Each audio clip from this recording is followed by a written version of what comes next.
करते हैं Indian culture and civilisation, sorry Indian civilisation and culture. इस चैप्टर को हम आज स्टडी करेंगे और ये होने वाला है आज का क्लास जबरदस्त। और बहुत सारे बच्चों को उम्मीदें थी कि सर प्रोज सेक्शन पढ़ाना शुरू करिए, और आज से प्रोज सेक्शन शुरू हो गया है।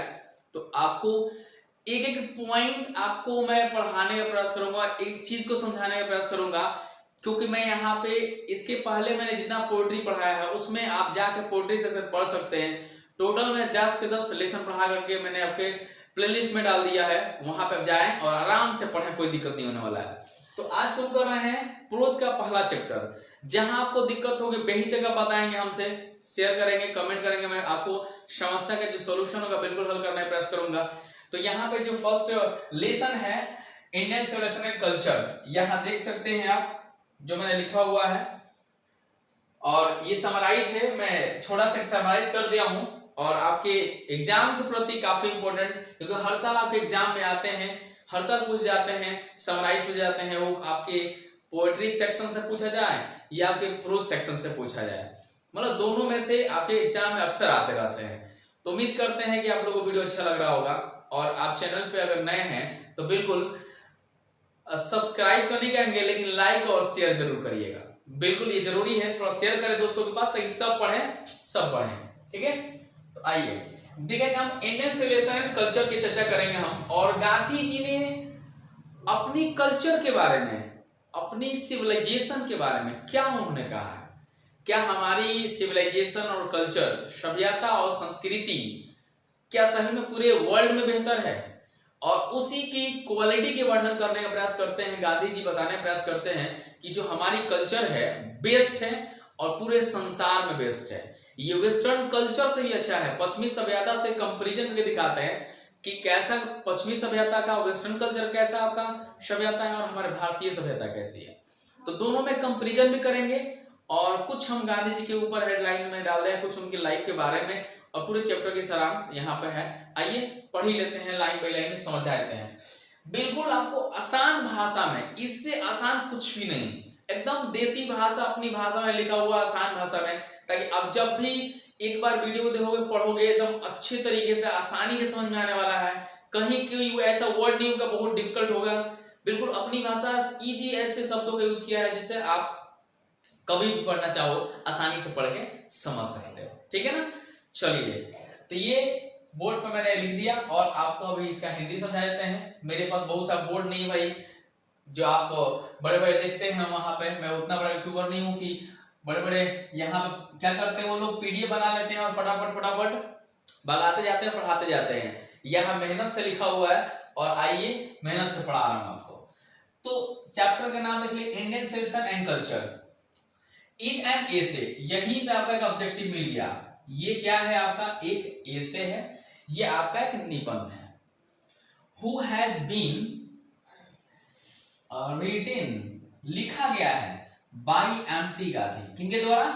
यस, महात्मा गांधी के द्वारा ये chapter Indian civilisation and culture लिखा हुआ है। एज यू नो, जैसे कि आप जानते हैं, बिल्कुल आसान भाषा होगा, एकदम आसानी से आप समझ पाओगे।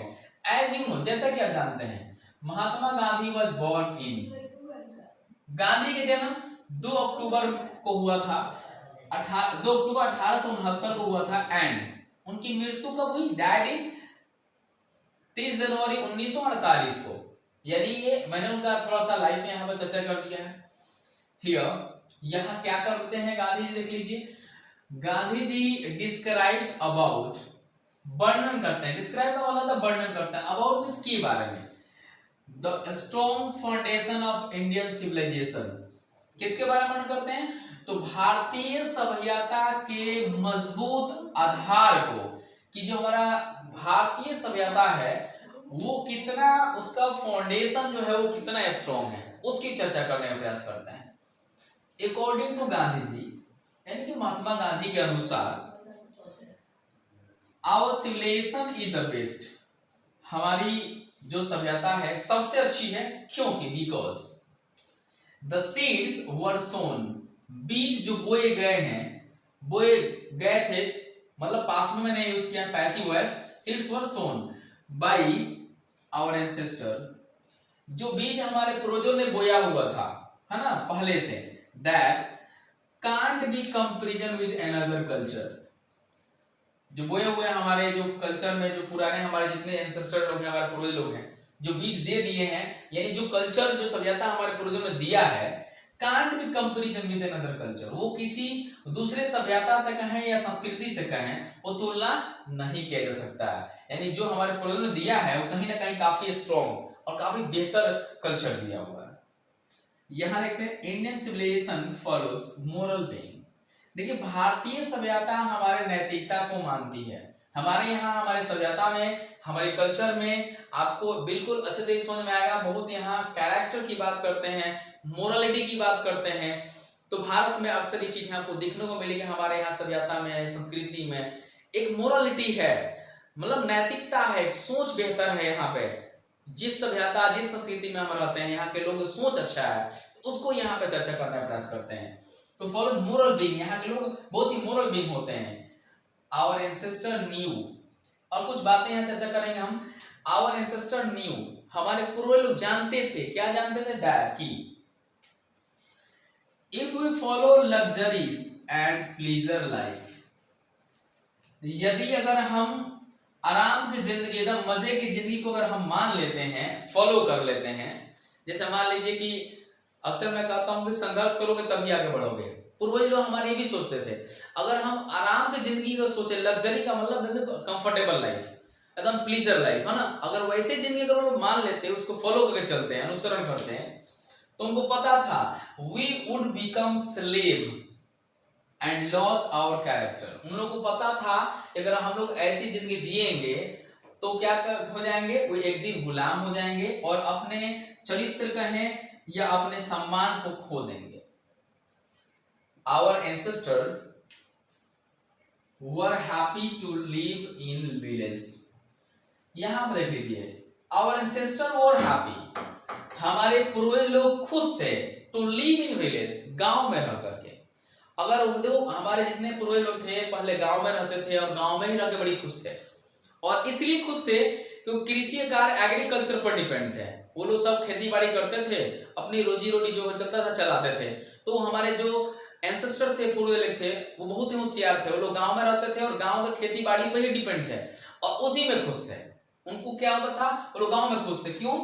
बिकॉज, क्योंकि city seem to them trap, शहरी उन लोग को लगती थी क्या, तो एक जाल के समान लगती थी, ट्रैप के समान लगती थी। सिम में लगता था उन लोग को, यानी उन लोग को लगता था गांव ही अच्छा है, शहर उन लोग के लिए एक तरह जाल। और एक तरह से कहा गया है, इसमें गांधी जी ने कहा है कि शहर में लोग नहीं जाते थे, उनको लगता था कि वहां पे बहुत सारे रोबर्स होते हैं, पॉल्यूशन बहुत ज्यादा होता है, वहां पे लोगों को एक तरह से गरीबों को लूटा जाता है अमीरों के माध्यम से, वहां अच्छे लोग नहीं होते शहरों में। इसीलिए हमारे गांव के लोग गांव में ही बड़ी अपनी प्लीजर लाइफ, आनंद की जिंदगी जीते थे और गांव में ही रहा करते थे। ऐसी हमारी सभ्यता थी, इसीलिए यहाँ पे कहते हैं so they depend on feet and hands. इसीलिए जो हमारे गांव के लोग थे, वे लोग डिपेंड अपने पैरों और हाथों पे थे, यानी जो अपने हाथ पैर चलाते थे, जो कुछ हो जाता था बस उसी पे वो लोग खुश थे, उसी पर निर्भर थे। और गांधी जी भी ने यही बात कहा है, चरखा चलाने वाली प्रोसेस, स्वदेशी वाली बातें। तो गांधी जी ने इसी मेन फोकस किया कि हमारे गांव के जो लोग होते थे, जो आराम से अपने हाथ पैरों पर डिपेंड थे, करते थे, अपने हाथ में चलाते थे, अपनी जिंदगी चलाते थे। Modern civilisation is worship of the material. देखो आधुनिक सभ्यता के बारे में कुछ गांधी जी कहते हैं कि आधुनिक सभ्यता is worship of the material. आधुनिक सभ्यता क्या है ना, तो वर्शिप ऑफ मटेरियल है। देखो रियल में देखा जाए तो आज के दौर में हम लोग क्या कर रहे हैं ना, साइंस के पीछे भाग रहे हैं, कुछ न कुछ चीजों को हम वर्शिप कर रहे हैं, उन चीजों को जो हमें एक तरह से डिपेंड हो चुके हैं किसी और पे, है ना, और उस पे हम लोग उसको वर्शिप करते हैं। तो यहाँ पे कहा जा रहा है कि modern civilisation is the worship of the material. Indian culture and civilisation is still alive. कहते हैं गांधी जी की, देखो भाई क्या है, तो भारतीय जो कल्चर है, संस्कृति है और जो सभ्यता है, इज स्टिल अलाइव, आज भी जिंदा है। यानी भारतीय जो संस्कृति और कल्चर है ना, आज भी जिंदा है, यानी इसकी जो गौरव है आज भी बनी हुई है, अपेक्षा वेस्टर्न कल्चर से। पश्चिमी सभ्यता का जो कल्चर था उससे कहीं ना कहीं हमारी कल्चर आज भी जिंदा है और आज भी अलाइव है और आज भी अमिट है, ग्लोरियस है। ऐसा गांधी जी का मानना है। इसीलिए कहते हैं ये Indian culture and civilisation is still alive, it is one of the best civilisation in the world. और कहते हैं कि it is the one of the best civilisation, जो भारतीय कल्चर है, भारतीय सिविलाइजेशन है, कहते हैं कि पूरे संसार का सबसे बेस्ट हमारी सभ्यता है। ऐसा महात्मा गांधी का मानना है कि यानी हमारी जो कल्चर है, जो हमारी सभ्यता है, वो पूरे देश में एक बेस्ट है। और इसलिए बेस्ट है क्योंकि हमारे यहाँ नैतिकता है, हमारे यहाँ लोगों के अंदर एक लव एंड अफेक्शन है, लोगों के प्रति स्नेह की भावना रहती है, एक दूसरे के प्रति हेल्पफुल होते हैं, ये चीजें दिखाने का प्रयास करते हैं। लेकिन वही वेस्टर्न कल्चर ऐसा नहीं है, वहां मोरल बीइंग नहीं होता है। इन सभी चीजों को गांधी जी इस चैप्टर में ओवरऑल दिखाने का प्रयास करते हैं। तो मैंने यहाँ पे आपको, मुझे उम्मीद नहीं, पूरा विश्वास है कि मैंने अच्छे से आपको यहाँ पूरे हिंदी के साथ अच्छे एक्सप्लेनेशन कर दिया है और यहाँ इसको मैंने समझा भी दिया है। आप इसको स्क्रीनशॉट लेते चलो और लिखते चलो आप बिंदास एकदम। और ये समराइज आपके अपकमिंग एग्जाम 2023 में जो आने वाला एग्जाम है वो काफी इंपॉर्टेंट होने वाला है, उसमें आपको ये काफी हेल्प करेगा। चलिए, तो कैसा लगा वीडियो आप बिल्कुल कमेंट सेक्शन में कमेंट करेंगे और पूरे वीडियो देखेंगे तो समझ में आएगा बात, एक लाइन आपको समझ में आ जाएगा, ठीक है ना। चलिए फिर आज के लिए इतने ही, मिलते हैं अगला वीडियो अगले क्लास में।